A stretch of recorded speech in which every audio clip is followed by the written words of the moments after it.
A lot of people don't know this, but you can actually rent one of those retired ranger towers.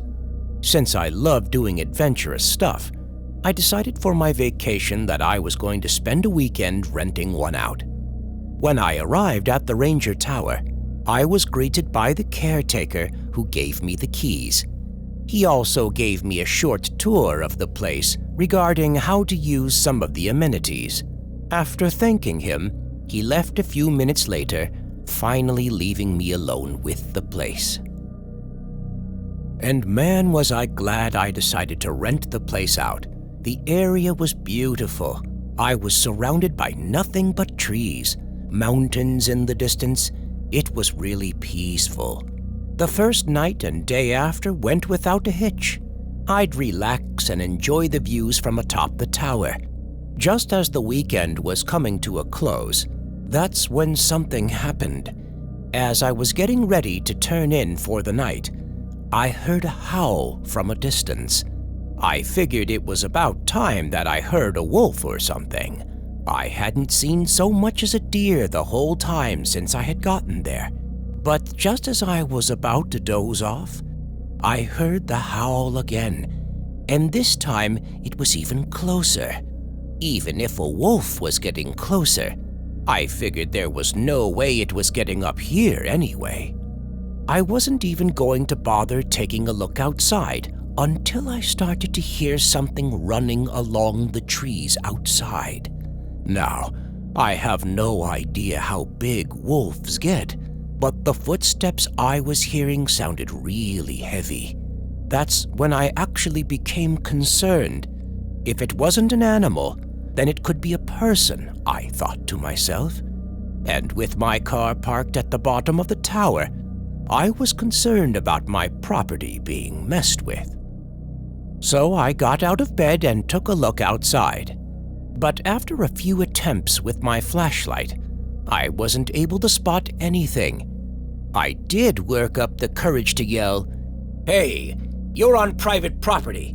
If you don't leave now, the cops will be on their way. I also have a firearm." That was a lie. I don't own a firearm since I'm not a hunter. But also, the only thing this place is equipped with is bear mace. I was just hoping my bluff would scare away any possible intruder. But even after my threats, there was still no sign of anything. I thought maybe either he had left or it was an animal after all. But just as I was thinking of going back inside, that's when I spotted a large dark silhouette running from behind a row of trees. But every time I would try to catch it with my light, it would disappear behind another group of trees. The same thing would happen again a few minutes later, and that went on for what felt like an hour, even though I'm sure it was only several minutes. This is when I became seriously worried. Whatever it was either messing with me or testing my defenses. And as much as I wanted to call for help, I was too embarrassed at possibly having authorities come out here, only for them to realize I was scared by a run-of-the-mill forest animal. After a few minutes of silence, I started getting a sense of relief that maybe the thing had finally left. However, just as I started to relax, that's when I would see the most shocking thing I've ever seen in my life. Right by the outhouse that was located near the bottom of the tower, I saw something peeking from behind it. I didn't even need my flashlight to get a sense of what it was. It was definitely something that looked like a wolf because of its snout, but its body was large like a bear. It was also tall. The outhouse, if I had to guess, was over 6 feet tall.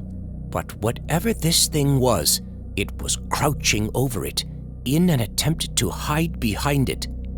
As soon as I saw it, for some stupid reason, I threw the bottle of bear mace that I was holding right at it. I had no idea if I hit it or not, because I was too busy running back inside. And even then, I still didn't call for help. For the rest of the night, I didn't do anything but hide inside the top of the tower. I cowered in a corner while gripping a flare gun for protection. The whole time, all I could do was listen closely, hoping whatever that thing was wouldn't start walking up the steps located on the lower levels of the tower. After a terrifying couple of hours waiting, the sun finally came up. I worked up the courage to finally take a look outside again, and when it looked like the coast was clear, I got the hell on out of there. I told the caretaker about what had happened, but upon checking, he said he didn't find anything unusual. I did end up paying a small fee, though, for the damaged bottle of bear mace that I threw. Maybe it did hit its target after all.